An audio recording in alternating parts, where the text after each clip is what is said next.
Annyeonghaseyo yorobun. Dah lama teringin sangat nak makan sukiya beef bowl ala Korea ni. Jom buat sendiri. Mula-mula kita perapkan daging dulu. Min guna daging potongan nipis macam ni. Masukkan 2 sudu besar sos tiram, 1 sudu kicap manis, sedikit sesame oil, sedikit lada sulah. Gaulkan sebati dan perapkan dalam 15 minit. Lagi lama, lagi sedap. Sementara tunggu perapan, Min nak hidangkan menu ni dengan beras ala Korea Jasmine Oppa.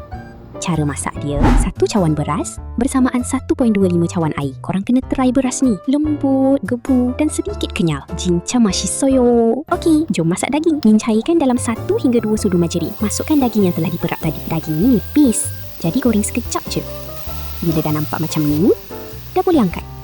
Next, kita buat dipping sauce pula. Masukkan roasted sesame sauce. Cili api, kalau tak suka pedas, boleh skip cili. Daun bawang, akhir sekali, sedikit cili oil. Gaul sebati, dah siap sos ala sukiya ni. Lepas dah sediakan semua bahan tadi, dah boleh buat sukiya beef bowl ala Korea sendiri di rumah. Makan menu ni dengan beras ala Korea Jasmine Oppa memang sedap. Okey yorobun, mashiki deseyo.